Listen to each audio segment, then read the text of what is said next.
What hairstylist do you know who has met with the first female vice president and the highest ranking female official in United States history to discuss policy? Oh, wait. Well, I'm here today with just that hairstylist, Christine M. Page, a.k.a. Bliss the Hair Doctor. And my name is Mickey Wright, and I want to welcome you to Beauty Superstars Talk. It's your backstage pass to experts in beauty. I'm your host, and I'm a salon pricing strategist with BeautySuperstars.com. And I help hairstylists who are struggling turn into superstars who confidently raise their prices and charge what they're worth. And so I want to thank you for joining us today. And before we jump into this amazing conversation we're about to have, if you're here for the first time, I want to say welcome. And if you are returning, or say thank you. And so each and every week, I have the privilege to interview Black beauty bosses who are doing amazing things in the beauty industry. We give voice to their stories and actually celebrate excellence in the beauty industry while they drop nuggets to help all of us become better beauty pros and better entrepreneurs. So, more than a podcast, this is actually a movement to encourage Black excellence, entrepreneurship, to preserve our history, and to bring healing to our industry. So I want to thank our sponsor, which is the Luxury Hairstylist Blueprint, which gives hairstylists a four-step process to raise their prices and elevate their client experience in 6 weeks or less without fear or guilt. And so if you'd like to get started in that process, it's like I actually have a free guide that is called the Hairstylist Power Pricing Workbook, and you can download it for free at beautysuperstars.com, and it is scrolling right across there. So it's Beauty Superstars with an S on the end.com, and we'll get that to you ASAP and help you with that process, gaining that confidence and moving forward in your career. And if you've missed any of our interviews in the past years, like I've done over 70, they are actually available on my website, which is beautysuperstars.com/podcast. And you can listen and watch the over 70 interviews that we've done with amazing Black beauty bosses. So, with all of that, I want to say, let's jump in. I'm going to share with you a little bit of information about Miss Christine Page from her bio. So, here we go. Christine Page is an award winning business leader based in Rhode Island.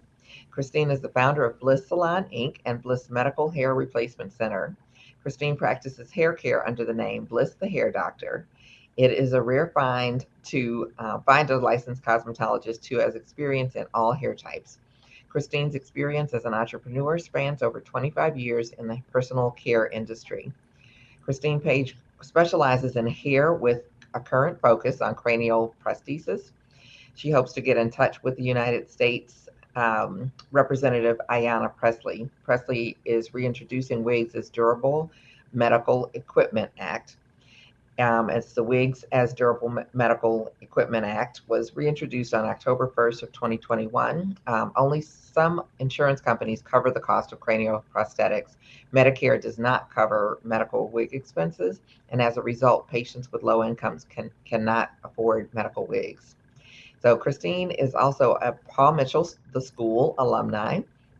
She is a national educator and global master stylist for Paul Mitchell products. She is also a member of the Equity Opportunity Council for the John Paul Mitchell Systems. Christine is a certified makeup instructor for Ultimate Face Cosmetics. Ultimate Face Cosmetics is a vendor partner of Paul Mitchell. Each year, Christine Page is invited to the Peace, Love, Happiness charity motorcycle ride in Austin, Texas. She joins Gary Spellman and John Paul Jones DeJoria in donating to charity causes. John Paul Jones DeJoria is the billionaire co-founder and CEO of Paul Mitchell Company and the Patron Spirits Company. Christine Page has a great relationship with the DeJoria family. The White House has invited Christine Page to be part of a televised event with Vice President Kamala Harris. Christine participated in a roundtable business discussion with Vice President Kamala Harris and Commerce Secretary Gina Raimondo. Gina Raimondo previously served as the 75th and first female governor of Rhode Island from 2015 to 2021. Christine Page has participated in a televised discussion with Lieutenant Governor Sabina Matos, and I hope I'm pronouncing that right. Sabina Matos. Matos, okay. Yeah. And Newport, Rhode Island, Senator Don Ewer. Is that correct? Yes. Awesome. Okay.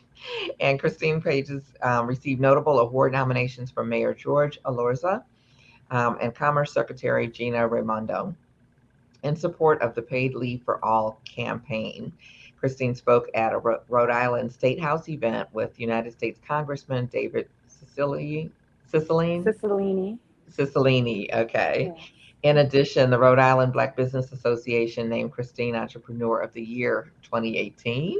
It's like all of these things, yay! I'm like, okay, yeah, yeah, that's me. And she has been a hairstylist for Grammy Award winning artist Cardi B. And as a way of giving Woo-hoo. back to her community, Christine Page has formed a nonprofit organization called Bliss Gives. The mission of Bliss Gives is to help others to be the best version of themselves by focusing on self care. And Christine is a philanthropist at heart. So we welcome you. Yeah. Thank you. And I'm a mom. I'm a mother. Yeah, yeah. How about that? Yeah, yeah, I'm a In mother. addition to, Yes, in addition to, I do the mommy thing. that's awesome. Yeah, well, I'm Yeah. so glad that you're able to join us. It's like you have had a pretty incredible last maybe 12 months or so, in addition to an incredible career. Yeah. I Yes. always Thank you love so to much. start. I always love to start like where did you even get started in the beauty industry? Or how did you get started?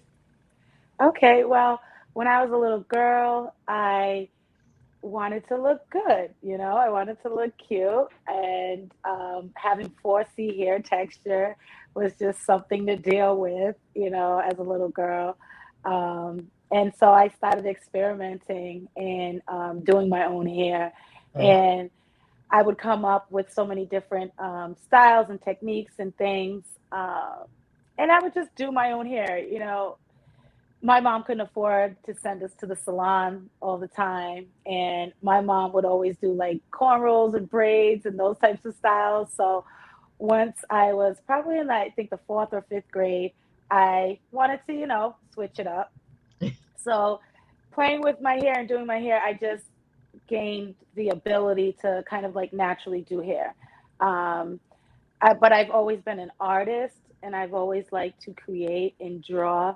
Um, but it honestly started off in like fourth grade, just kind of doing my own to feel good and look good.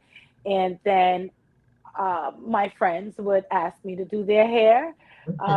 So it just kind of grew from there as kind of like the neighborhood stylist. And I would just do it for fun. And then when the demand became more of a demand, it was like, okay, y'all got to pay me because I have to get these products. I got to make these things happen.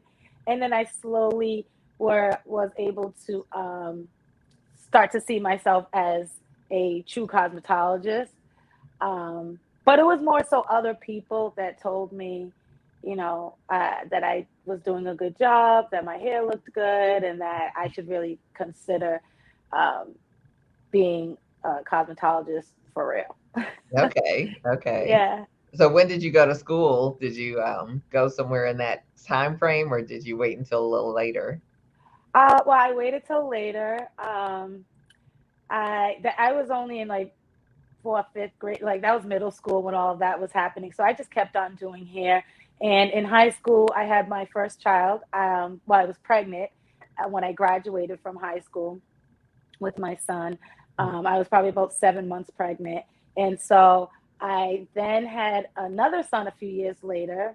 Um, and my second son's father is the one who really convinced me that cosmetology was for me, that I should go into this and do my thing. Um, I had many jobs, many corporate jobs, and at the time I was a case manager for dispute resolution um, type of situations for an arbitration association. Mm. So I felt like I accomplished a lot in life because I had a good job, I had my kids, I had my man, I had my house. So I I got to a point in life where I realized, you know, is this all like life is about until I die? You know what I mean? I was like, this is it. This is what everyone's striving for, you know. And I just didn't feel super fulfilled in that. Like I was living my purpose. And one day, my second son's father said to me, I see the way, like when we go out and stuff, I see the way people look at you. I see the way they're just amazed by your hair and stuff like that. And he's like, I really think this is your thing. Like, I really think this is your calling. Like, that's what you should Mhm. focus on. And so, with that being combined with how I was just feeling about life at the time, I decided that I should go to beauty school full time. So I left my job, my corporate job, to focus on becoming a cosmetologist in the shortest amount of time possible. Um, so that was kind of like how I actually decided to go to school. And I was about 22 or 23 years old at that time. Yeah, okay. Okay. Well, Yeah. that's awesome. It's like you'd already done quite a bit. So, Yeah, I was in it. yeah. Well, you went to a Paul Mitchell school or the Yes. school. Yes. And so how did you make that choice? And it sounds like that was kind of a life-changing type of choice or decision for Yeah. you to make. Yeah. So what I did is I signed up for like a neighborhood beauty school that like everybody goes to, right? When they go to beauty school. And so I was kind of set up to go there, and it's a little bit of a process when you first set up. So during that process, it was a few weeks, and I had gone out to dinner with somebody, and they took me to like a restaurant I hadn't been to, and it happened to be right across the street from the Paul Mitchell School. And Yeah. I didn't even know Paul Mitchell School was in my town. I didn't know anything about it. So as we're pulling into the parking lot, I'm like, oh, like what is that shiny, nice building? And it was just like all glass. And it was like bright lights and stuff. And I was just like, that's Paul Mitchell School. Like I didn't know that was here. And I just got super excited. We had dinner and or lunch, whatever it was. And I went into the school. I was like, I gotta go, at least just like walk in there and just like Right. see what this is about. So I walked in and I met this wonderful lady. Her name was Nina, and her energy, her everything. I just felt so welcome, and I just felt like it was a place for me when I walked in. Mhm. So we talked. She showed me around. She introduced me to a few other people that continued to show me around the school and the building. And I scheduled an interview to come back and talk about enrolling in the school. So I pretty much, obviously, I ended up signing up for the school. I called the other school and I said, I found somewhere else, but I want to go.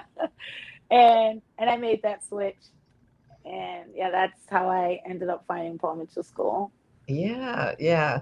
Well, you mentioned in your bio, just the DeJoria family, and they know you. Yeah, All of yeah. that transpired from you going to, a Paul Mitchell school because we know like thousands, if not tens or hundreds of thousands of people go to the school, but they don't end up with those types of relationships. So, Well, I have to say it's a lot to do with my drive and my personality. And, mhm, I was like a shining star when I was in their school. I did everything. I participated in everything. I just, I went to school with a goal and a mission to be the best that I could be and make this my new career. And everyone just really thought like the common consensus about hairdressers is that they don't make money, they're stupid, they're this or that. And I mhm, just know I like nice things. I'm not stupid, and I could be the best hairdresser possible. So I just always put myself out there as wanting to do the best and be the best. And um, eventually through the years, and they teach you to maintain a relationship and pop in and say hi. So I built the relationship with the family years after I graduated. mhm, um, Maybe within the last, like, I would say 6 or 7 years, and it's been 16 years since I graduated from the mhm. school. So I think the fact that I remained connected, and you know growing and showing them my progress. Eventually, they called me to participate in different projects and different things. Um, and that's just kind of what got me a little closer to the family. Mhm. Okay, wow. Yeah. Well, that's pretty impressive. And it's like Yeah. I mean, I've even started doing the family's hair. So okay. I do their hair and makeup, when Awesome. they're in my state, because they're from Rhode Island as well. Oh, Um, Okay. So when they're in Rhode Island, I and they have events to go to, they do call me to do like their hair and makeup and things like that, or even if I'm out of town, if they're Okay. out of town. So yeah. Nice. Impressive. Thank you. Yeah, well, you make quite an impression. One of the things that I noticed, because it's like I really help people with their pricing, but it's so many other things. It's the confidence, it's the boundary setting, it's all of those things, and it's like, and I get this great sense of confidence, even early in your career, of who you were. Like you're like, I'm not stupid. I'm not this. It's like none of that stereotype stuff fits. So what do you feel like gave you that sense of confidence? Was that something you came here with, you were born with, your parents, just finding yourself? I think I had a lot of confidence. I think we all have confidence, honestly, Hmm. but there's things on top of it that keep us from believing in ourselves. And I believe, honestly, my experience, my history of just kind of doing it already and then going into school with that knowledge, made me a much better student and turned Hmm. me into a much better cosmetologist. I would really honestly have to say Paul Mitchell, the school, gave me the true confidence to do hair, because I did hair well before I went to school, but I did not know what I was doing. Right. Okay. So it was really more of like a natural thing. But when you put theory behind it, oh Hmm. my God, that gave me the confidence to say I can do any hair type and I can do anything. Hmm. Um, and I think in a lot of Black households, a lot of us grow up doing hair in the house, right? Hmm. And we think we know what we're doing, but when we have that theory behind it, it just makes us more powerful, more able to produce results. So, because now that I had the theory, I can reproduce what you loved. Because before that, someone could come to me, get their hair done. I love it, great, great, great. They come back, I want the same thing, and I couldn't do it. Hmm. Or I thought I was doing. They're like, well, this isn't quite like what you did before, but I love it, but it's not quite. And it's because I didn't understand the shape of the head. I didn't understand the hair. I didn't Hmm. understand the science behind what I was actually doing. So, being a future professional at Paul Mitchell gave me the ultimate confidence that, you know what, I can be the best. I can make a lot of money, and I can take my prior experience and all like make it make sense. Hmm. Yeah, yeah. And I so agree with you. I think, having that knowledge is like that foundation, and it gives you a really strong place to stand on. So, Yeah, and I really think that's what kind of gave me the edge in school, because I was able to ask questions that maybe some people didn't have, because I was already playing in here for so many years, and I really thought I knew what I was doing. yeah. Um, And then also with going to Paul Mitchell School, it's not just about hair. Like that's what I loved about them. Hmm. The other school I was going to go to, I had heard things that it was just about getting you to be able to pass state board. And what I had heard about Paul Mitchell was that it's a life changing experience. They help you become a better you and understand yourself, life, business, hair, and then how to put that all together and hopefully make the best of it. So like that really got me excited about going there as well. Right. Right. Yeah. Yeah. Well, that's beautiful. And you are an educator for Paul Mitchell at this point, or past? Yeah. Yes. So in the past, I was more so like a guest artist. I would Okay. just go when they requested me, and teach certain classes or certain techniques. So lately, I've been a national educator teaching classes and different techniques virtually until we get back to doing things in person and doing the big shows and all of Okay. that. But we have a great team of Black educators that I've been working with as well, which honestly, I didn't know that there were like so many. So I just Mhm. like, I got super excited about that, because during the pandemic, we got to come together under the EOC, the Equity Opportunity Council, Mhm. and we got to know all of the educators across the country that are of color that were are participating in that initiative. Nice, nice. Yeah. And you sound like you were surprised, by the number of Black and other, people of color. Yeah. And I Ab- have to say also, like, and I'll be honest, I chose to go to Paul Mitchell School because I did not want to be seen as, because I'm black, I didn't want to be seen as, oh, she just does black hair. She's just a black stylist. Mhm. I wanted people to know from top, because I'm associated with this so-called white company, that obviously she does more than just black hair, you know? Mhm. Um, because that also comes from the customer perspective. If I want to do all hair types. I don't want to just Mhm. do black clients. I want white clients, Spanish clients, old, young, white.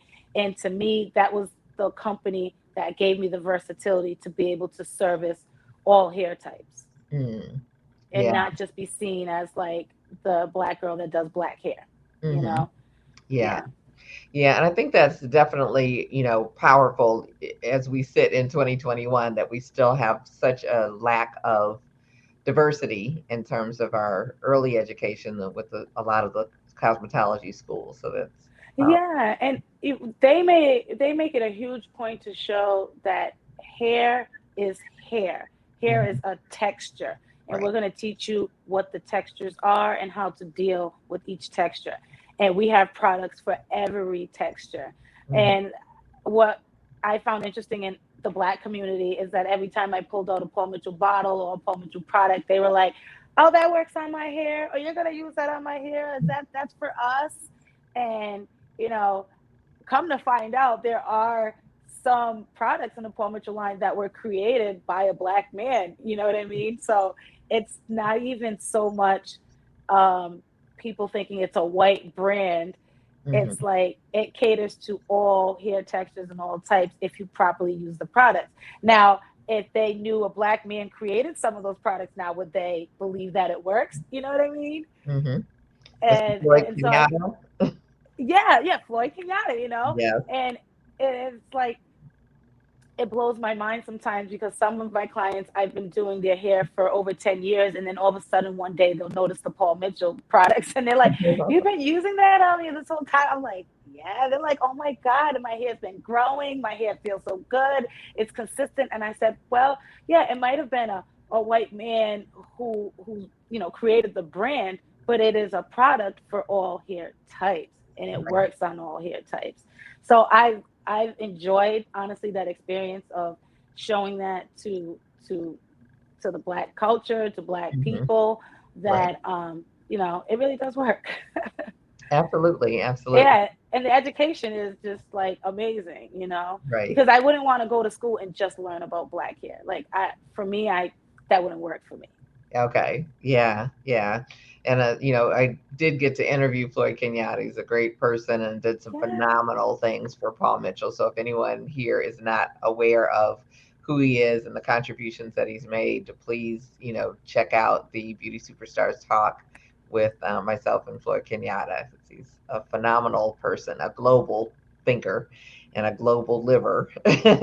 Yeah, and if I could make a point about that interview, because I watched that interview, I was just truly inspired by Floyd, um, and it's just another thing to talk about how diverse the company is and wants to Mhm. be. Is Mhm. that they went to Floyd. Floyd didn't Right. come to him. They Right. Right. they went to him. This company's been around for 40 years, and they went to him. They saw him in another country Right. at at a hair show and said, "Hey, we want to diversify our products even more because we know that we cater to a bigger audience." Right.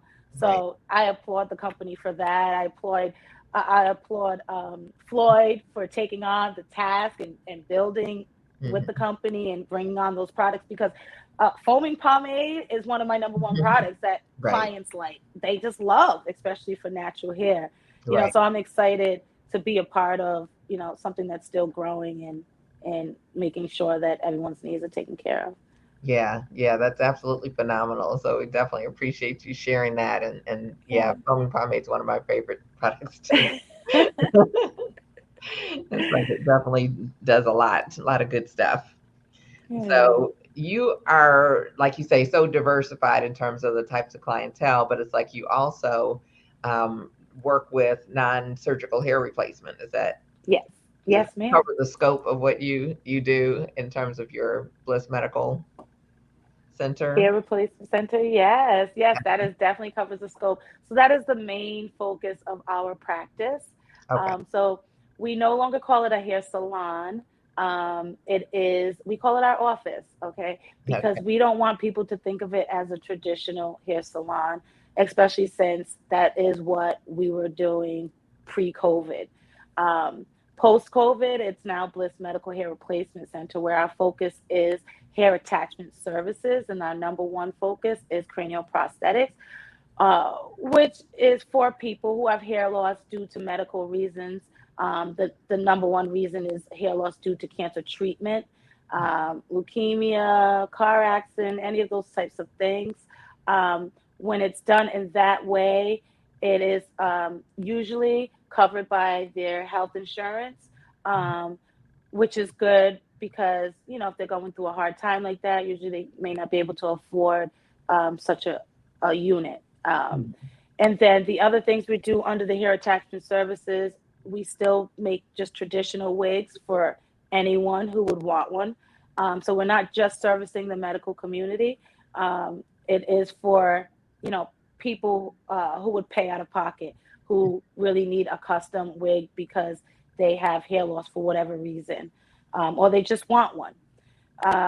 So we focus on cranial prosthetics, wigs, weaves, sewing extensions, any type of hair attachment, single braids, anything where we're adding hair to the head is Mhm. what we do at our new location, as well as healthy hair services. Okay. So post COVID, we've kind of crunched things down, obviously due to all the stipulations and restrictions with COVID. Mhm. And health is our priority. We want to remain healthy as stylists so that we can continue to be here for our clientele.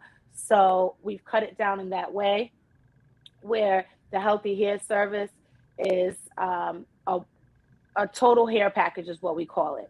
So instead of pre-COVID where you would come in maybe every 2 weeks to get something, whether it's color, cut, relaxer, trim, or deep conditioning, we basically do everything all in one step, all Okay. in one visit. So with the total hair package, they're getting the scalp detox treatment, they're getting a protein treatment, a mist steam deep conditioning treatment, they're getting a trim, the silk press, like everything to make your hair absolutely healthy and amazing. Where now you only need to come in every season. So they would come in summer, winter, spring, fall, and Mm. get that total U-Haul where it's going to put their hair in the best state to grow. So when you take care of that scalp, you take care of the strands, you take care of the ends, and you use the right products, your hair has no choice but to grow, you Right. know. And then we send them home with products to maintain their hair in between. If they do need to pop in for something, we will take them. Mhm. It is a case by case basis, but we're not running it like a salon where we're seeing 50, 60 guests a week and we're working 7 days a week Right. all day. It's now 3 days a week, kind of like a 9 to 5 type of Mhm. thing. And it's been working out very, very well. Yeah, yeah, I love how you put that together because that's one of the things that I share with people is, sometimes things change and sometimes our business model needs to change. And so I think that's brilliant, that you have reduced, which is one of the things I talk about, reducing the number of days and the number of clients that you're seeing so that you can better service, from a mental health Yeah. point, from a physical standpoint, from a creativity standpoint. And honestly, the clients have been loving it more because they realize we're more focused on them Right. instead of bouncing from one client's walking in the door, one's under the dryer, we're washing one, the other one's getting prepped by the assistant. We're working on 4 people at a time. We no longer can do that post COVID and still stay alive to keep on doing their hair later, right? Right. Right. So we really had to figure out a way to pivot our business. And when I saw the world literally just kind of complaining as more than figuring out how to adjust to what's happening, Right. I really realized I had to pivot my business and Hmm. come up with something. Yeah, yeah, the mark of a leader, right? Yeah. Thank you. Yeah, so let's talk about I mean there's so many aspects to your career, but let's talk Mhm. about you meeting with the Vice President of the United States, Kamala Harris. Okay. How did that Yeah. come about? I mean, like I opened with, I don't know of any other hairstylists who've actually sat down to talk about policy in that way. So, Well, I can. It's great because the previous question answer leads right to this. Honestly, me pivoting my business, having the courage to pivot my business and be creative and execute that is what got the attention of the vice president. wow. Um, yeah. So I was shocked when I got the phone call Hmm. because I was still in transition.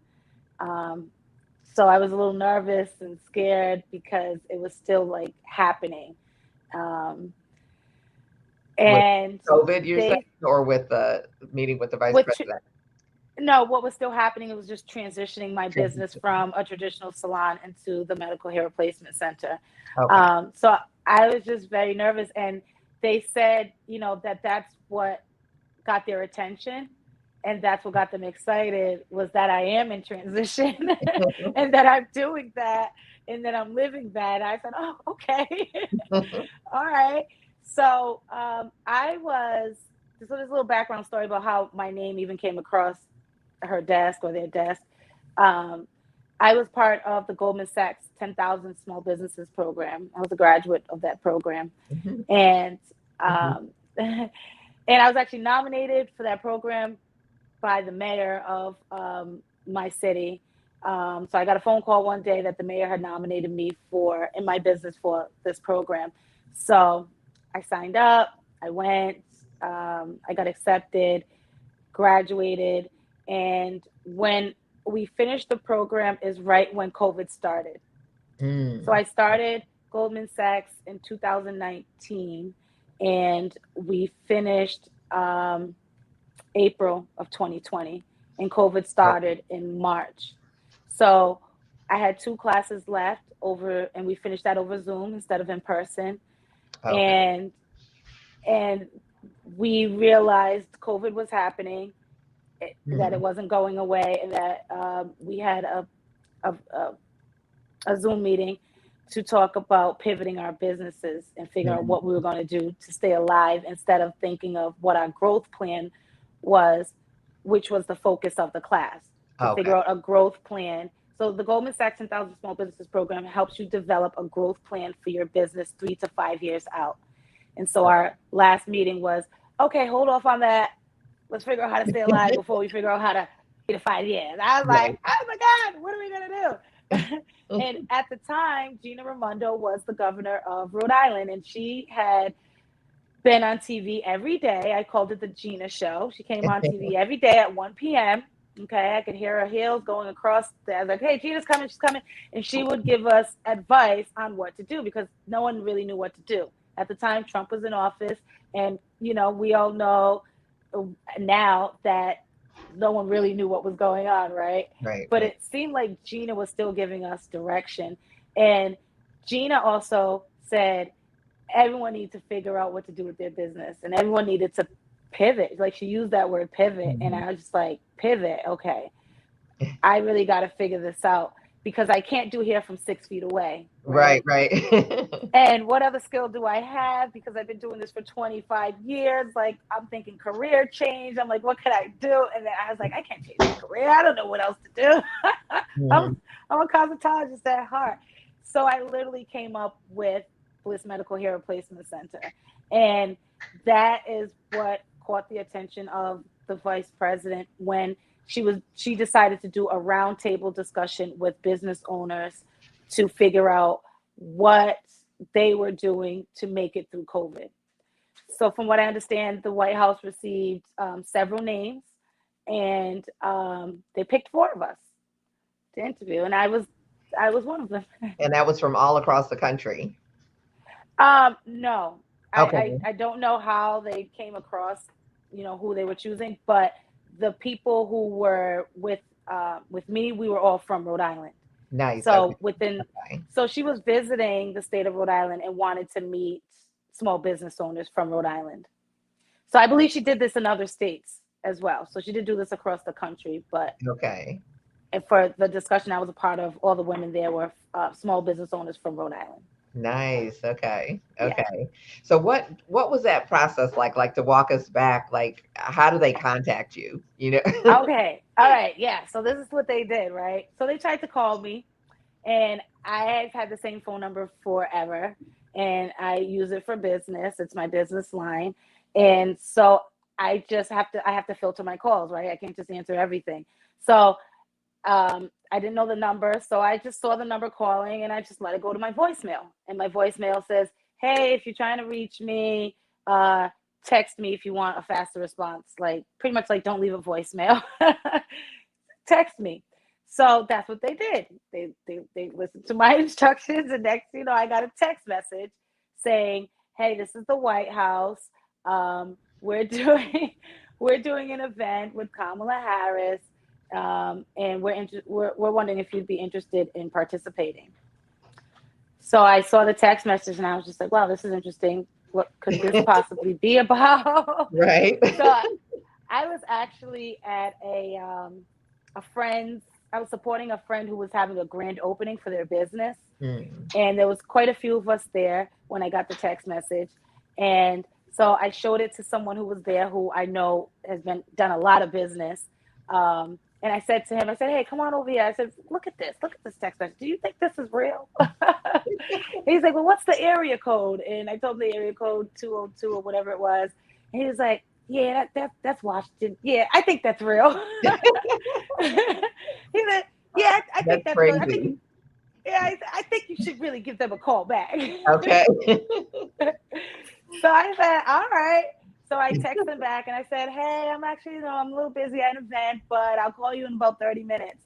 And so another friend of mine who was at the event, so I'm telling her about it, and she's like, "What, girl? You need to call them back right now." Okay. She said, "You know what? I'm your receptionist. Give me that phone. I'm calling them back." I said, "Well, I just want to finish enjoying my time here, and I'll call them back." She's like, "No, no, no, no, no. This can't wait."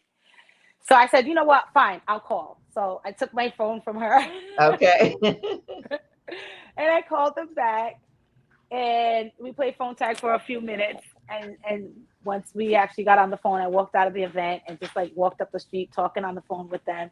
Yeah, And okay. they told me what was going on and asked me if I'd be interested. And they told me that I'd kind of already been checked out by like the Secret Service and stuff like that. And they needed my permission to do like, a background check and do a little bit more, looking around and stuff. I was like, "Okay, it's fine." I was like, "I've never done nothing." I'm fine. I ain't got no bad BCI, nothing like that. So um, they were like, "Okay, are you going to be free in like 2 days?" I was like, "I'm Wow. a very busy person." I was like, "Actually, I'm like booked." I said, "But we are clearing the calendar. We are clearing everything. Calendar's cleared. Where do you need me? What do you need me to do?" So they asked me questions about my business, about my life, and they said they would get back to me and let me Okay. know if I was chosen. I was Wow. like, "Okay." So then I had like anxiety for a few Waiting. days. The It's just waiting like game. waiting. And then I got the phone call that everything checked out, and that, that they did choose me, and that they would like for me to participate in this, and that I had to go get a COVID test. And I'm like, now I have like less than 24 hours to like figure all this out. So yeah, that's pretty much how it happened. That is so cool. That's pretty much how it happened. Oh, and then they told me I couldn't tell anyone. Oh, right, right. Okay. They're like, "And don't tell anyone about this." I was like, "Okay." Like, this is gonna be hard. Okay. So I did tell a few people though, but I told a few people that I knew were like that I just like had to tell, but I told them they couldn't tell anyone. Right, right. And I'll tell you who the few people were, okay? My mother. I called my mother like Right, right. immediately. That's your mom. I was like, "Mama, now please don't go calling all the aunties and everybody, please. They're like, please, just don't ruin it for me." And she's like, "Okay, I won't tell anyone." Um, I called my Paul Mitchell people, I called Gary Spellman, who's like my mentor. He's like John Paul's best friend. And I called Gary. Actually, I texted Gary and I said, "Hey Gary, something huge is going on and I just need to talk to you." I said, "But we need to FaceTime." I said, "I got to see your face when I tell you this."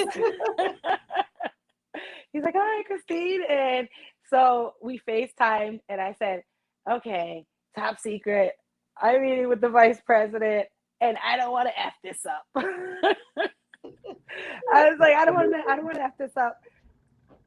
I was like, just help calm me down, okay? Like I just feel so nervous. I'm not sure what's going on, but I'm just so nervous. And he just told me to just be calm. And I said, "Give me some advice." And he said, "Be yourself. Be the Christine that we know. Be the Christine Right. that we love. Be the Christine that has gotten you this far. There's like nothing else you need to do. Like don't change. Just be like who you are." And I said, "Okay, I'm getting ready for this thing. It's in 24 hours. I'm like, do your thing. You gotta do great." So, and then the third person I told was my church. I needed some prayer before I went in this Okay. thing. Okay. I went to church that Sunday, slid a little note to the pastor's wife. Okay. I said, "Listen, I'm meeting with the vice president. I need y'all to pray for me." That's all I said on the note. Absolutely. Yeah. And so she gave it to her husband, and the church prayed for me. And the way he said it was like, he just said, like someone from the church is having a very important meeting in less than 24 hours. So we're going to pray for her. So I told, but I didn't really tell. Right, right. And everybody prayed for me that day. And then I got up the day of the event with like all the confidence in the world that I Nice. could go in and handle this. Yeah. Yeah. Yeah. Well, you obviously did. And I think one of the things that's impressive is that, like your mentor said, go in and be yourself, but it's like you have the appearance of a hairstylist. It's like you look creative, you got the bright red hair. It's like, you're obviously professional suit and all of that, but you are, in my opinion, like unapologetically a hairstylist showing up to this meeting. And so what was that like? Was that a decision that was conscious or that was just you being you? That was me being me. And I'm Liberian, I'm African, my mom is traditional. So one of the first things she said, "What are you gonna do with your hair?" She said, like maybe you should have like normal hair. I said, "Nope, nope, nope, nope, Mom. I'm going in with my red hair. I'm doing me." Yeah. I'm doing me. I said, "I didn't get this far because I have normal hair, Mom." And Right. she let it go. She backed down. She said, "Well, make sure you wear a very pretty mask." Okay. Yeah. And you did. She said, "Can you at least do that for me?" I said, "Yes, Mom. I'll make sure my mask is very pretty." But I went in with, I'm just gonna be me, to the point of I didn't even bring in notes. I didn't bring in a binder. I didn't do like any of that. Not so much to be me, but also because I just wasn't sure if I could. Like this is the Right. vice president. I don't know. I just gonna show up. I don't know what I can bring. I don't know what's allowed.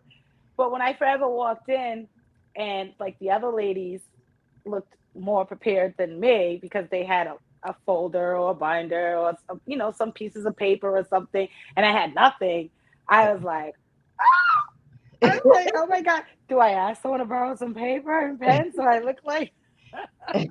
Because I wasn't sure if the vice president would take me serious, and Gina Raimondo would take me. I just wasn't. Then I just decided to, what, I just gonna speak my mind. I'm just gonna say what I need to say and just roll with it.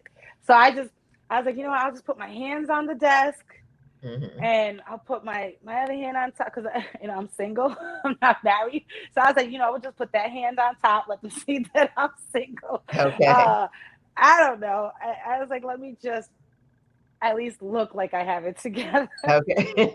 But I was nervous. I was very, very nervous. I'm sure, but you do have it together. So So what was that actual roundtable about, and like what were the topics that, if you can share any of that with us, that were Yeah. discussed? Because knowing that it was a time of transition for the country and the world, and then a transition for your business. What was that topic and conversation like? Well, just so you know, if anybody wants to see it, they could always go to my link tree. The link, because it was on televised on the local Channel 10 News, and it was on Facebook Live. So the link is there where they can go back and watch the entire interview. It's about an hour, maybe a little over an hour. Um, but what was interesting, when Kamala and Gina walked in the room, I was kind of like expecting they'd be like, okay, everyone, Kamala Harris is about to walk in the room. Expect the drum roll. And that's not what happened. She just strolled in the room. Like she was like just one of our friends, one of our homegirls. Like we were just like chilling, hanging out. And so like I was just like caught off guard. Like, oh my gosh, she's like that relaxed. So and I got to sit right next to her. So that was very interesting. And they asked questions about how we got into our businesses, how we the focus was more so about how we were making it through COVID and how we decided to move our businesses forward. Um, they were looking to get information from us as far as help us to understand how we can help inspire others to do what you're doing. Mm-hmm. How Yeah. can we inspire others to figure it out? Like, yes, it's a scary time, but let's figure it out. Let's move forward. And so they wanted to utilize us as an inspiration to tell our story. Um, so when Gina asked the first question, we didn't know what order anything was going in. We didn't know the questions. We were just like, okay, we're there. We're going to talk about our thing. So Gina asked the first question, and she goes, okay, so we're gonna let's see who's gonna answer this. And she goes over here. She looks across the table, and she goes, you, Christine.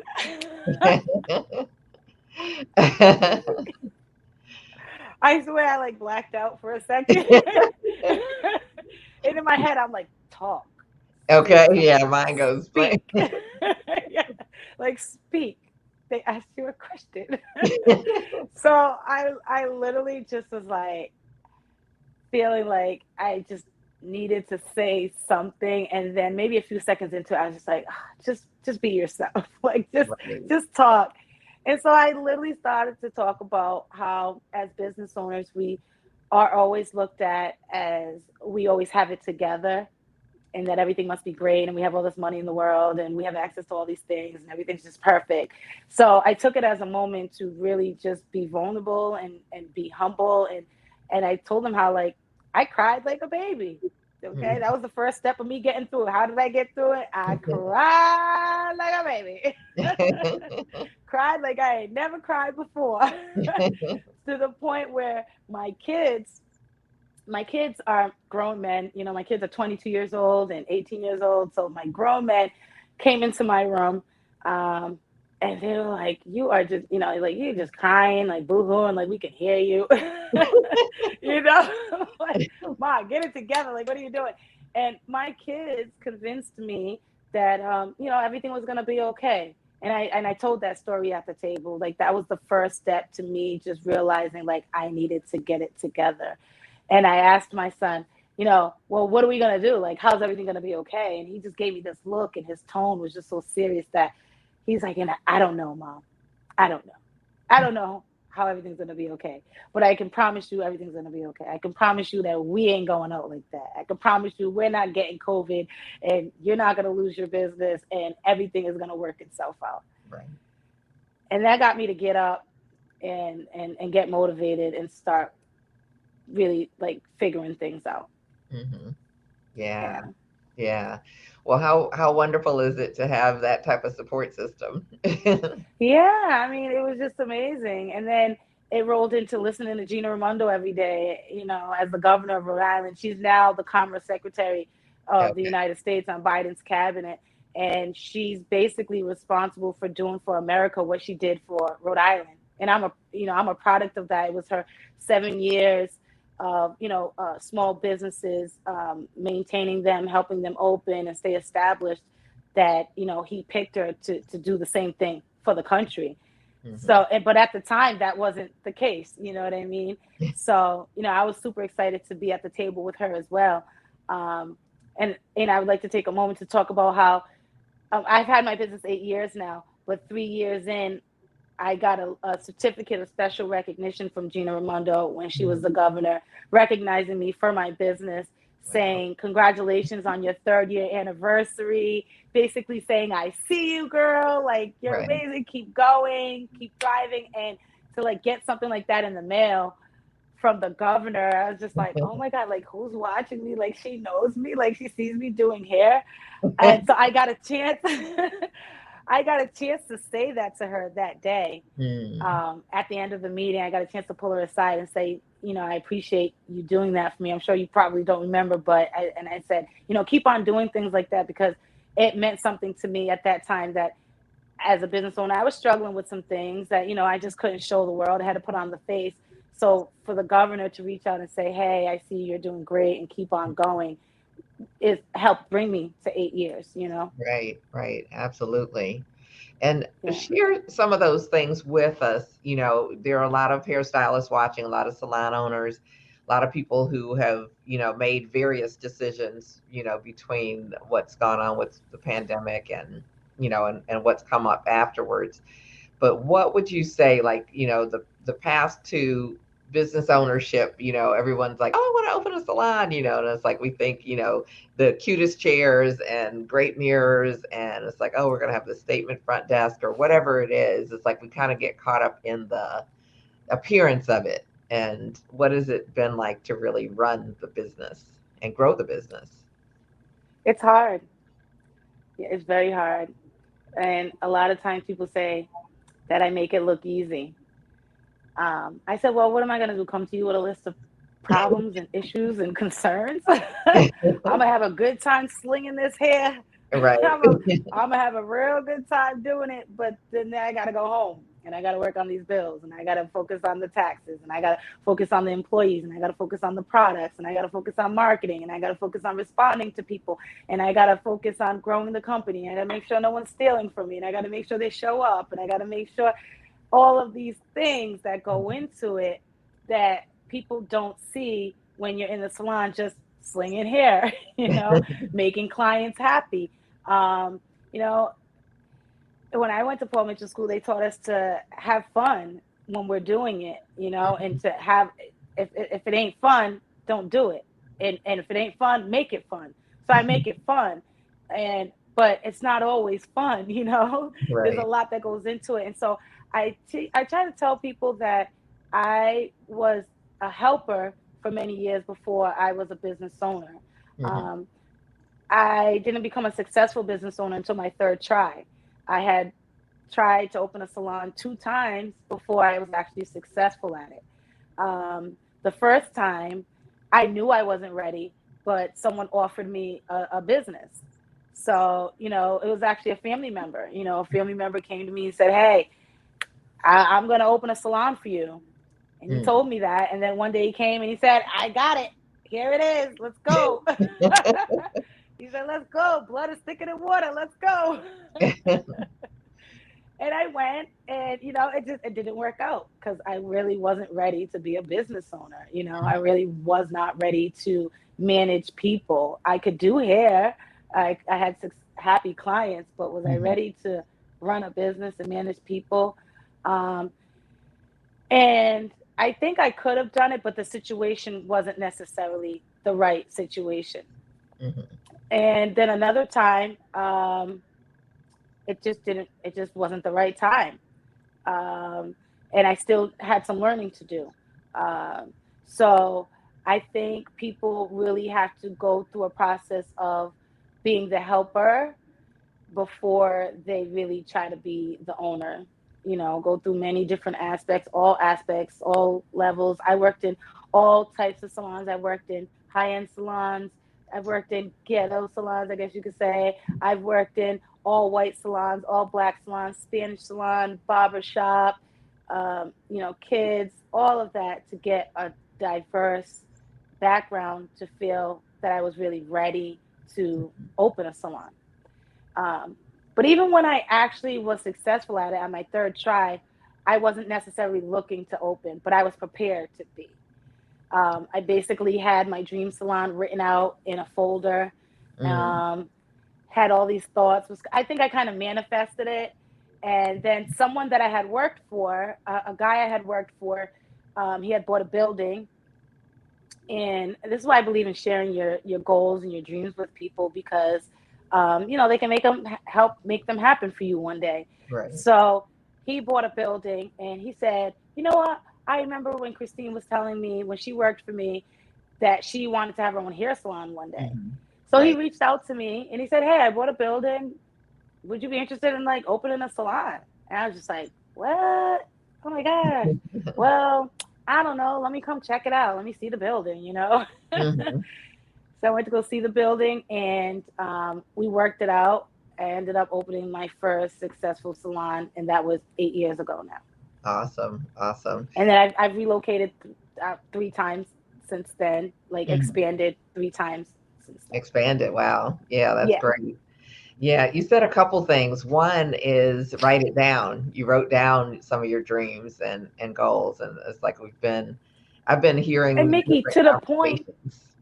I wrote them down to the point that I forgot I had it until I Right. was offered an opportunity. And he's like, so what are you going to name it? And I was like, well, I don't know. He's like, well, you got to come up with a name. That's the very first thing. Like, you can't take the baby home from the hospital without a name, right? You need a name if you're going to register it and set it up and all this and that. And that made me remember the file that I had. And I was Uh-huh. like, and I called him the next day. I said, I got a name. He's like, well, that was quick. I said, I been had a name. I got the floor plan. I got the mission statement. I Right, got the right. concept. I got the pictures. I got it all. Yeah. That's So yeah, that's writing like it down, so important. yeah, yeah. And I think as creatives, a lot of times we resist writing things down. And it's like there's so much power in it. So much power in writing things down, because it starts the beginning stages of visualizing that. And if we can actually visualize it and start to like feel it, it's like the universe, it will bring it to you. And that's how I feel like a lot of the things have been happening in my life. The Mm, universe has been bringing those things my way, because it's almost like I'm putting that demand out there and then also doing the actions to like help make it happen. right, right. Powerful statement. I hope you guys caught that. Rewind that and say it. Bring it back, bring it back. Say it Yeah, louder for the people in the back. that was powerful. But you Thank you. also mentioned telling people about your dreams, and tell us more about that because we hear conflicting conversations about, oh, don't tell anybody your dreams. Oh, you should share, but maybe you should share with caution or with whatever. And I think I'd love to get your perspective on what you meant by that. Well, yeah, because first of all, we can't do anything by ourselves, right? We Mhm. can't do it by ourselves. So someone else has got to know what you want, okay? Right. And um, there's a fear of sharing our dreams and our goals because we're scared someone's gonna steal our idea. Ooh, Mickey's gonna steal my idea, right? I can't say it. She's gonna steal my idea. And Hmm. I used to be like that. I used to be like that until like my competition moved across the street from me. Okay, and then my competition moved on the corner of me, and then then the other competition moved over there, and then I had to realize that okay, I'm not the only person in the world that wants to have a salon. Okay, Right, right. and right, yeah, not the only person, and your idea is your idea. Right, No one can execute your idea the way you can execute your idea. right. And there is enough for everyone. There's enough success for everyone to be successful. There's enough heads to go around for everyone to do Yep. hair for days and days and days and days and days and days. I can't do everybody's head. Right. Okay.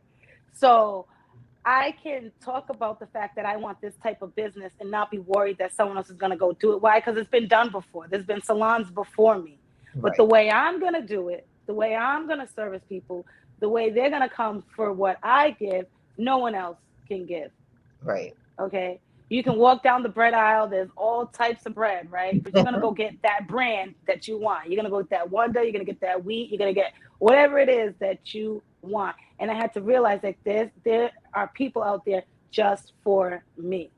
And I shouldn't have to worry about sharing my ideas, that someone's going to steal my idea, that someone is going to do it better than me. And if they do, then I've worked so hard and understand what it takes to get here, that if somebody else gets there, I'm going to congratulate them, because then I know that they have worked their butt off to get there. So why would I be mad, jealous, or not confident about what I'm doing? If anything, I should try to learn something from them, and Right. that there's enough Right. for everyone to be successful.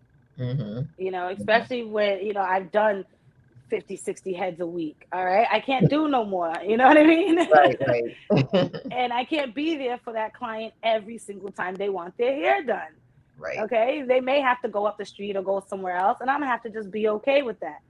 But it also trains them that they actually like the way I do things, and they'll better prioritize their time and schedule to make sure that they can fit in to get on my schedule if they really want me to do their hair. Right. Right. So that's what helps me take the fear out of sharing my ideas, and knowing that people elevate people, and that everybody has their time, and someone else's time is going to be up, and I may be next.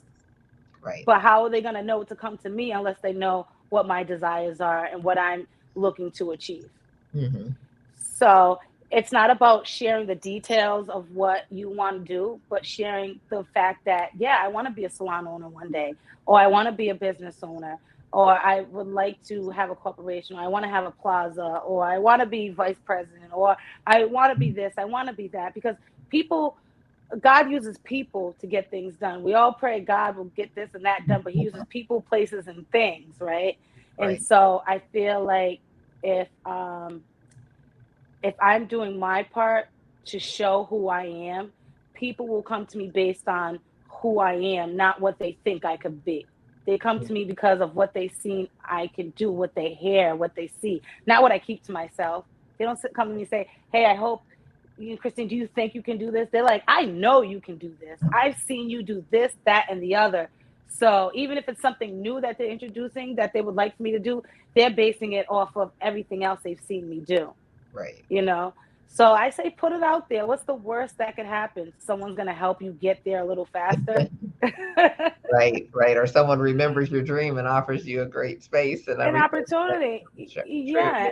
And the unique thing is, even though someone offers you an opportunity, you still got to get up there and perform. You still got to get up there and do the dance. You're the Okay. performer. They can offer, a business friend of mine says something like, the Apollo is just a stage. Without the performers, it's nothing. Right. Yeah. True It's just a wooden stage.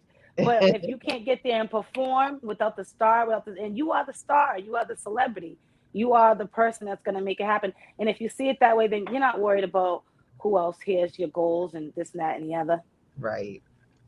Yeah, yeah, you're making me think about when I started in the industry, and it's like I knew that down the road I did want to be a salon owner, but I knew that I wasn't ready. I was, fresh out of school. It's like my mom, was in the industry, and so I had her as a role model, but I wasn't starting my career in that same town. And so I knew I wanted to take my time and find a great place to work. And everybody I met with, I told them, it's like I want to be a salon owner, but I want to learn, from you and how to Yeah. do this and what have you. And I know a lot of people go in to, salon settings or trying, looking for a position or what have you, but they don't tell the people like what their intentions are because they're I like, mean, and mm-hmm, I had to let someone go mm-hmm, because of something like that. mm-hmm, And it wasn't because like the person wanted to have their own salon or business. It was mm-hmm, just like the way, like you said, they don't come in with the saying their intentions, the right intentions. So mm-hmm, as a business owner, it's hard to, and in the cosmetology industry, it's hard to say, okay, I'm going to invest into the stylist, into training them and mm-hmm, developing them, and not know what their intentions are as far as right, staying with the company or going off on their own. Now, going off on your own, it's not a bad thing, and it doesn't scare every owner. A lot of times, people who are owners, when we reach a certain level, we want to pull somebody up. We want to Mhm. show you the way, because we realize our time is limited just like anyone else. Right, You know what right. I mean? Mhm. And but it's when people come in with the wrong intentions of not saying what it is that their goal is, because now I can train you to be an owner, not a stylist, Mhm. if that's what you come in saying, you Right, know. So I think people just need to be more upfront with that, and then they can get more of what it is that they're looking to right, get. right, um and maybe you could partner with the person, maybe you right. could this or that. But once I realized like that person was no longer on the same vision and path of the company that we work for Bliss Salon Incorporated, then we can't work together. You Mhm. need Right. to go focus on what you need to focus on while I focus on this, Mhm. because I'm here to help stylists grow their clientele and make money. I'm not at that point, I'm not here to, my business isn't to help people start a business, Right, right. you know? Um, And you need so to be I think connected with the right people. Yeah. yeah, and I think Yeah. it's just important to just be clear about your intentions so that people can help you get to where you need to go. And then one day you'll see that you're doing the same thing. You're going to recognize stages that other people are in the industry and help them get to that next level Right, as well. right. Yeah. Yeah, absolutely. And so tell us about your name. It's like, how did you become Bliss the Hair Doctor?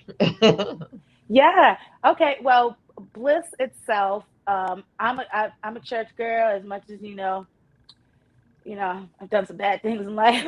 I love Jesus. Jesus is my dude, right? Okay. So blessing is, I feel like I'm blessed to be blessed to bless others, right? Yeah. Um, so if I could have called it Bless Salon and feel like the world will still deal with me, then I would have, right?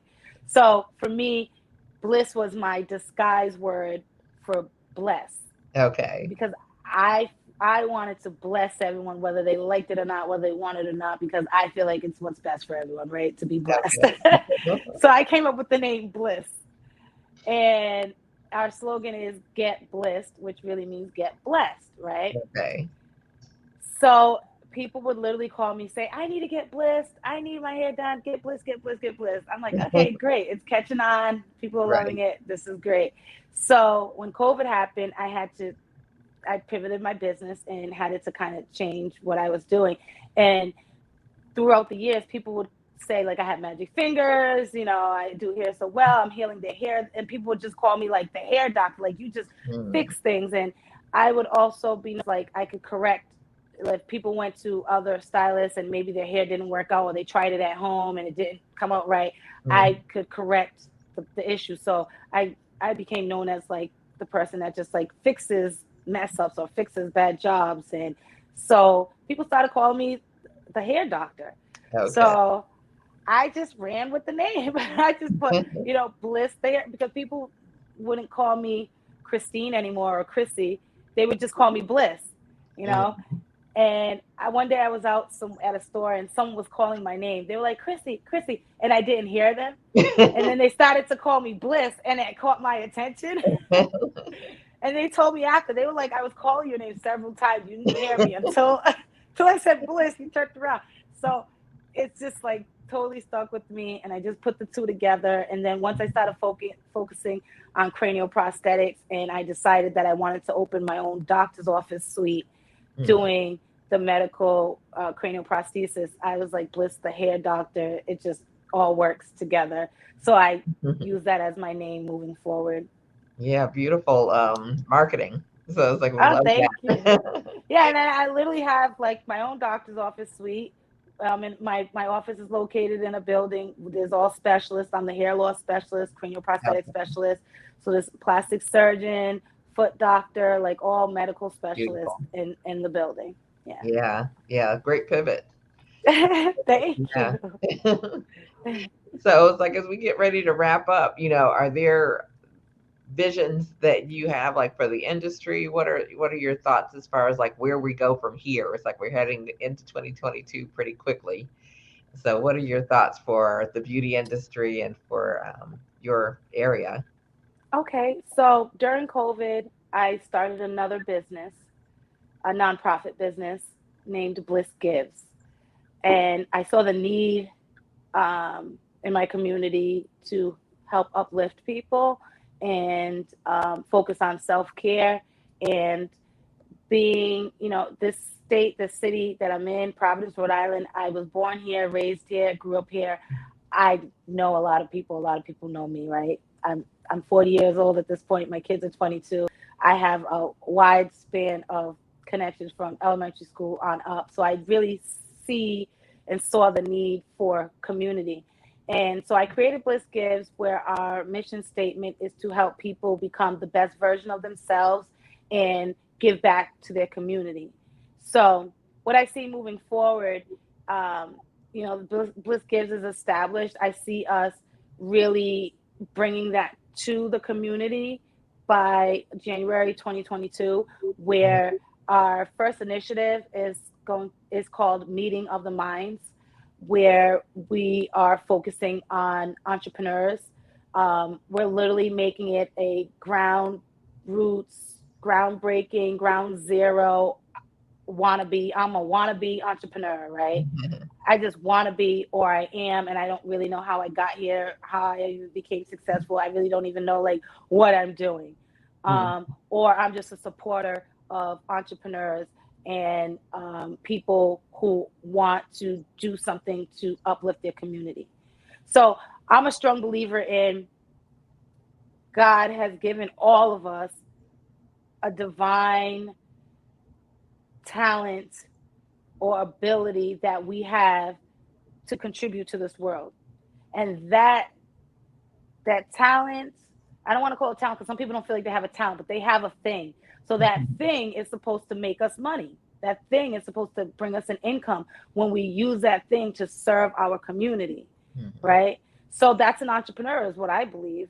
Using your God-given talent to make money, to serve your community, to take that money to take care of yourself and to take care of your family and your immediate community, and then hopefully affect the world globally. Think locally, but act globally, right? So the mission moving forward is really to get as many people to think on that level, that they definitely have something to contribute, and that there's definitely ways that they can start to make money doing that, and then helping them turn that into a real business from a very small level. And then I'm associated with other programs out here that once we get them kind of like off the ground, or even just like really believing in themselves and coming up with a name, giving them the name so they could take the baby home, right? Right.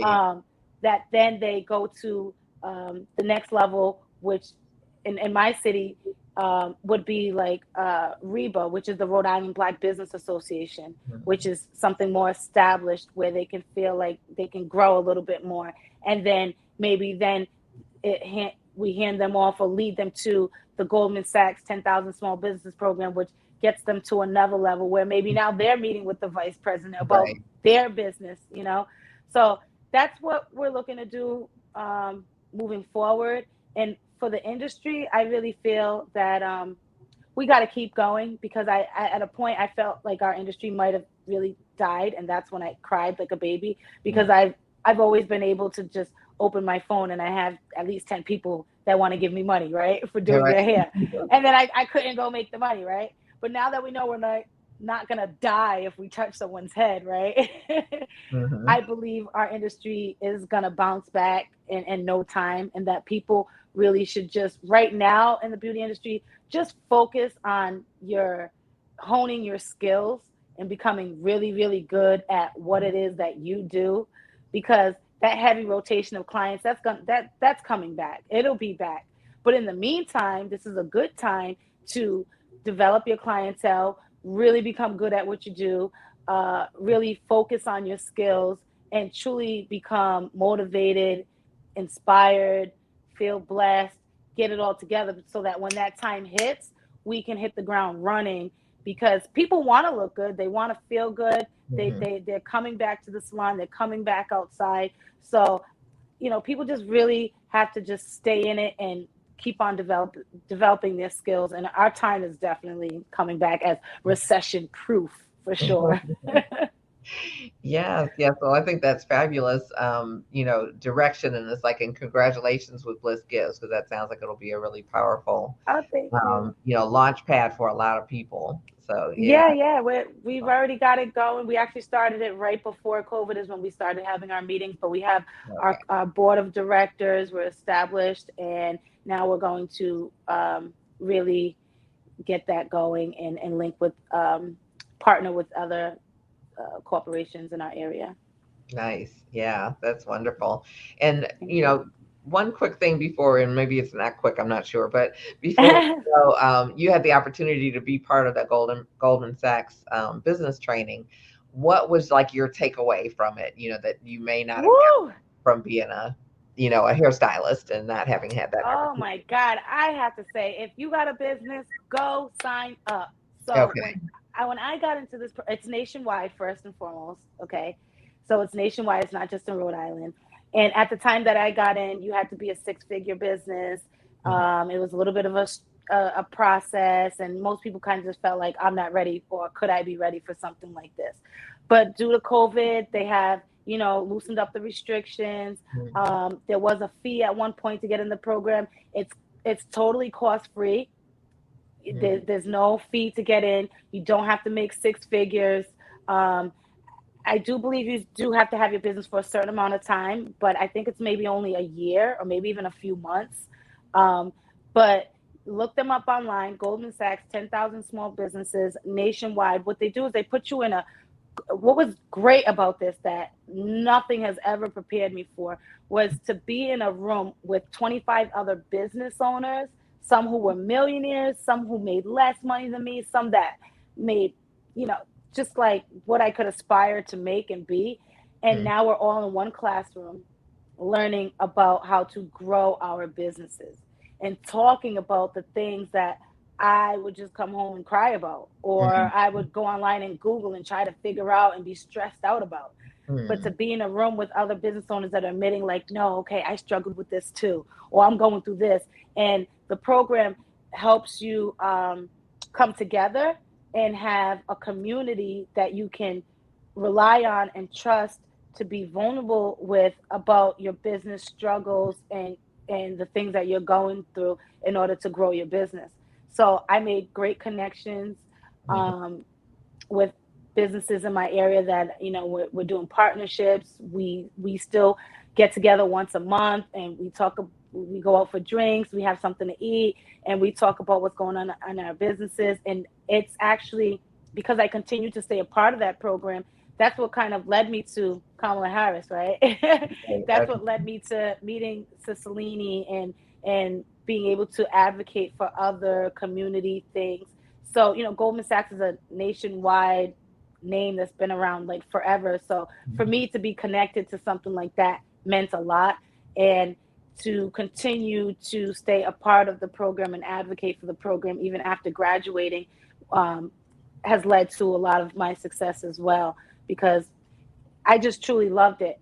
And most people are going to say, I don't have the time, right? Because we're just so busy running our businesses. Well, they taught me that if everything is important, then nothing is important. Yeah. Okay. You need to take time to work on your business, get out of your business so that you can work on your business. So we took one day a week. It's one day a week where you are going to say, I'm going to take the time to step out of my business and work on my business. And it was a struggle for a lot of us because we're just so used to, but it's like, no, put away your phone, put away your laptop, put away this. You're going to focus on how to grow your business. And we need that. We Right. need that because they taught us things that business school isn't going to teach you. Mhm. Um, and you don't need to go to business school to open a business, right?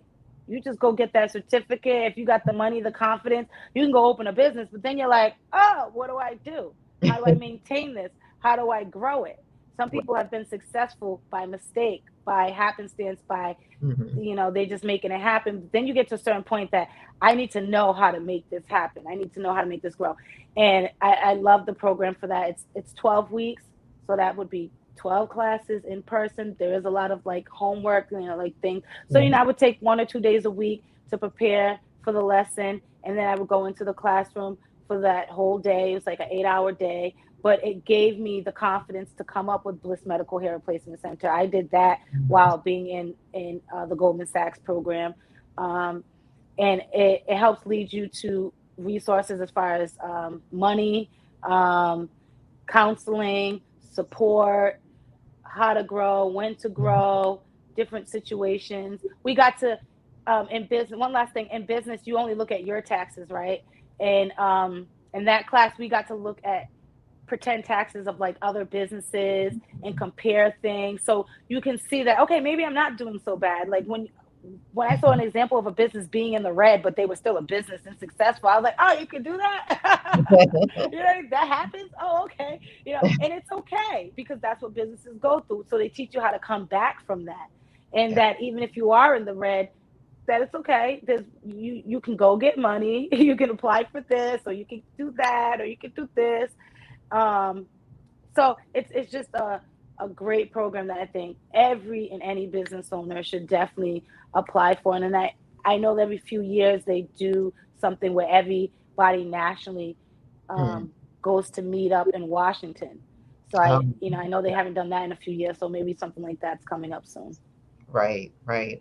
Well, that Yeah. sounds absolutely fabulous. I'm glad that you shared that with us. And it's like we'll try to get a link to that, in the show notes as well as being able to see your roundtable. So Oh yeah, if you I can send you my Linktree link, and then that actually goes right yeah, to the stories. The Goldman Sachs link is there.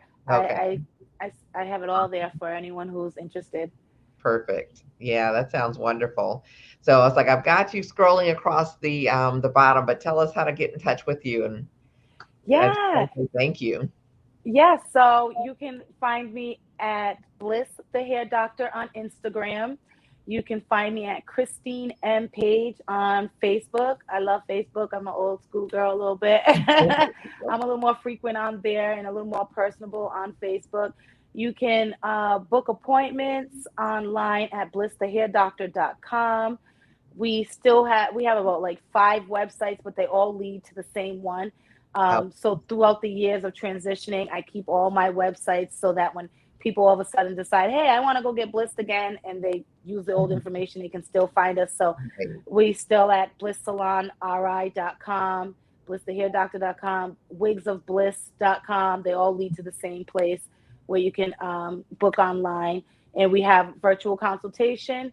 Um, first, and we do service clients out of state, nationwide. So if you live in any state and you want a wig made like the one that I'm wearing, okay, I made this. Beautiful. I color it, I cut it, I make it to your customization.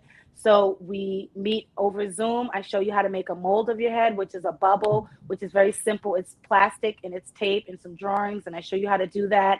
You just kind of squish it down, put in a yellow envelope, and send it, email it to me. And then I take that mold, I put it on a styrofoam head, I stuff it with cotton, and I have Miki's head right here with me all the time. And I can make her wig, I can make her unit, and I show you how to make your head measurements, and then I ship your wig to you. So that's how you can reach me. Those are the services that we offer. And if you ever happen to be in Providence, Rhode Island, you can come on in to our office and receive a service. And yeah, Awesome. That is phenomenal. So it's like I'm so glad that we got to have this conversation. So thank you me too. so I feel so good. much. Yeah, you did some amazing things. And so congratulations on all that you're doing. Congratulations, Thank meeting you. the vice president and having a voice for, people that are like us, our hairstylist community, beauty Can community. I say one more thing? I know we're wrapping this up, but there's one more thing I want to say. I actually just recently was featured in the LA Times. Wow. Yeah, so from meeting the vice president 6 months later, I was contacted by the LA Times, and I'm way on the East Coast, y'all. That's on the West Coast. So LA Times calls, you're like, oh my God. I thought when the White House called, Right, right. LA Times, oh my God. So, I was recently featured in LA Times. I have a whole spread, a whole story in there. And it started off with they just wanted a couple lines from me asking me about the roundtable experience that I had with Kamala Harris. And once I told him more about my history and who I am and things like that, he brought that information back to the office, and they were kind of like, this is a whole story. Like, this is a Okay. whole thing. And so they called me back the next day and they said, oh, forget about like the little article we were doing. We want to give you your own story. And I was like, Wow. what? So LA Times flew out to my office, spent the day with me as I did my photo shoot, spent the day with me as I did some clients, and wrote up a wonderful story about my entire experience. And Wow. that story just came out a couple of weeks ago. So you can also check that out on the my link tree as well. Awesome. That is incredible. So Yeah. congratulations again. Thank you The so blessings much. So keep much is coming. happening. Yeah, Yes, the blessings keep on coming, and I want to keep on giving with Bliss Gives and sharing that information and right. helping our community gain and generate generational wealth is the Yeah, real goal. Yeah. yeah. Yeah, beautiful. And it's like that Yes. is part of what we'll be talking about in upcoming segments. So definitely stay tuned, everyone. Yeah. Thank you so much, Miki, for your time today. I Yeah. truly appreciate the opportunity to share with anyone that took the time to listen today. Yeah, yeah. Well, you've shared some very powerful things. So I definitely appreciate you. I appreciate all that you're doing with the industry and for the industry, and appreciate you taking time out of your day to spend it with us. Anytime, anytime, anytime. Yeah. Well, thank you so much. And thanks everyone for watching and listening. It's like this has been phenomenal. It's like if you're not already, be sure to subscribe to our YouTube channel, follow us on our actual audio podcast on all of the different platforms. You can look for Beauty Superstars Talk and be able to catch all of the latest interviews with some of the most amazing Black beauty bosses in the industry. So I will invite you to follow us on YouTube, follow us on beautysuperstars.com, and also be sure to grab your workbook for power pricing. It's a hairstylist power pricing workbook where there's actually exercises in there for you to do, but it takes you through the first three steps that you'll need to raise your prices. So, Yes, yeah, raise those prices. You deserve it. Do yeah, it. yes. And like Bliss, doing with fewer clients, making more, and going home and having a life is my Yeah, more goal for you. meaning. Less Yeah, clients, more meaning. absolutely. So thank you guys again. It's like we'll look forward to seeing you next time. And thank you for catching this. And if you missed any of our previous more than 70 interviews, to definitely check them out on beautysuperstars.com/podcast. So take great care, and we'll look forward to seeing you next time. Bye, everyone. Get blissed. All right.